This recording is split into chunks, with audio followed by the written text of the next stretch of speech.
guys, Trio Guy here, and I'm making this quick video just to explain why I believe Khan has the solver. And before you ask, oh, if he had the solver, why couldn't he just use it at any point in the series? I'm just going to immediately say that it's probably dormant. I mean, Uzi had the solver, and she didn't really show signs of it until the pilot. And at least as far as we know, Uzi was already a teen, so yeah, it takes a long time for it to actually show. I'm going to explain why I believe Khan has a solver by saying the episode and then explain what pieces of evidence in that said episode shows that Khan has a solver. I'm not going to summarize this. This isn't an episode summary. This is very much for people who already knew the series. So if you're new to the series, then just please, I beg you, go watch the series. It's coming to an end soon, please. Anyways, let's get this party started. Episode 1, the pilot. There's nothing here. Yeah, there's absolutely nothing here. This episode is entirely it doesn't have any focus of anything about the solver, which the only pieces of it is one single line of code, and it appears on Uzi's screen for 1 second in Jay's fight and at the ending. So there isn't really that much evidence that Khan has a solver. I don't know, other than maybe Khan refusing to go touch grass, I guess. Episode 2, Heartbeat. In this episode, there isn't much evidence for Khan having a solver either. But unlike the pilot, there is some clues to it. When Khan is talking to the teacher and the solver is trying to break in, his screen light starts to flicker in a weird way, which seems to be inconsequential and probably just being lighting or even animation error. But the thing is, it happens to Uzi as well, and it only happens when the solver is around the area. And you might say, how come Nen doesn't have his screen flickering, considering the fact he is, I guess you can say, controlled by the solver in a way, or at least has influence of it. And I want to say is because Khan and Uzi's, they're probably more dormant compared to N. Uzi's still breaking mirrors at this point, so there's no way for her to actually have ability to control it. So maybe that's why her and Khan screen starts to flicker around the solver. It's just showing that the solver is nearby and it's influencing them in some way. Episode 3, the promenade. In this episode, well, there's actually a stronger case of Khan having the solver in this one compared to the last one, which I know isn't saying much. But yeah, in this episode, Doll has no qualms when it comes to killing people. She literally kills someone right in front of them just for walking in her way. So I kind of would assume that she will at least try to injure Khan, especially since she had no problem eating Lizzie to across the room. But no, Khan leaves the situation unharmed. And you might say, well, a bunch of other students also left this unharmed. What? Although the reason why I point out specifically Khan is that he sees the solver symbol in this episode, yet he only focuses on doors. Which, yes, I guess it's later on revealed that he already knew about the solver drones, considering he has Nori's insane closet. I also want to point out the whole flashing imagery part when Doll turns around to face Khan. It's red and it shows some images that will later be seen in Nori's insane closet. I want to ask why this specifically happens. Is this because these doodles are probably only in Nori's closet? There's no way that Doll could have possibly seen them.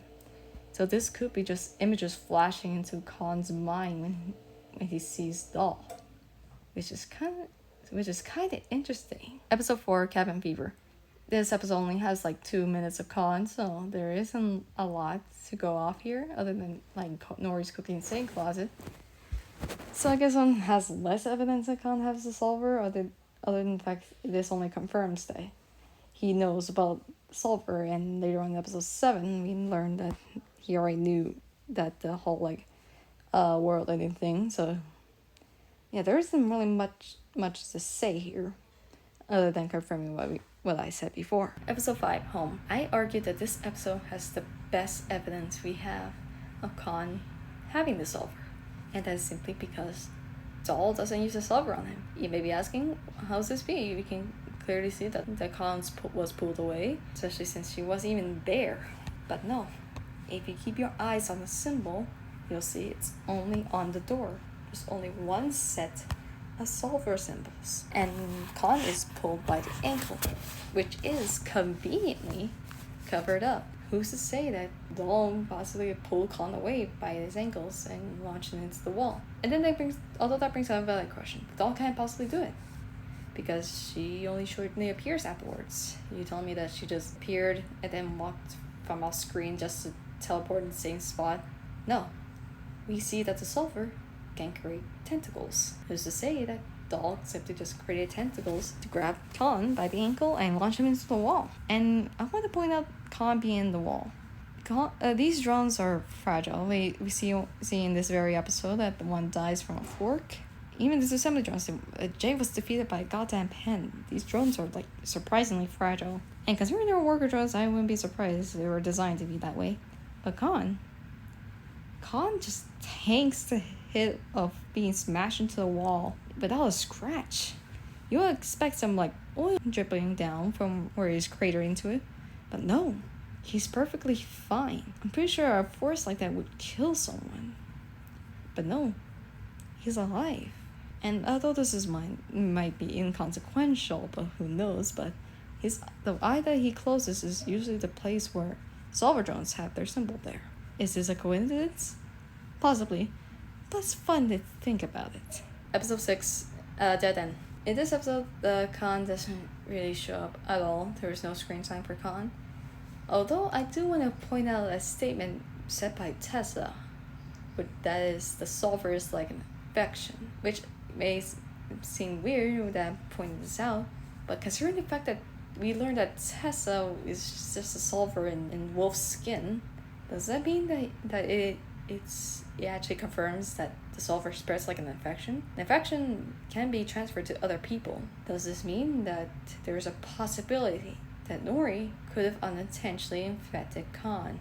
It might be, like I said, it's a minor statement, but it has so much implications. Episode 7, Destruction. Khan definitely has a change in personality, and probably because he finally decided to do something about this, especially since now it's happening. And I don't really have anything to say here of much of evidence, because Khan doesn't really show up that much, and when he does show up, it just talks about whatever it was in Nori's closet, and at the end where he's just driving a bus. Although I find it interesting that Khan doesn't take his gun. He builds Uzi's mini railgun, yet he gives it to Thad for some reason. Is he really gonna go into this fight just barehanded? Barehanded? Bare naked? Oh, yes, please. But yeah, there isn't much evidence here of Khan having the Solver. I say that this has the same amount of evidence as in the pilot and episode 4. And yeah, this is all my evidence I have for why I believe Khan has a Solver. Will it actually happen in the show? I don't know, who's to say. It probably won't ever be confirmed. But who knows? It's fun to think about it. Like I said, this is a one-time thing I'm going to do because I am way too fixated on this old elderly man. My lovely, lovely baby boy. But yeah. I don't know how to close this, so bye.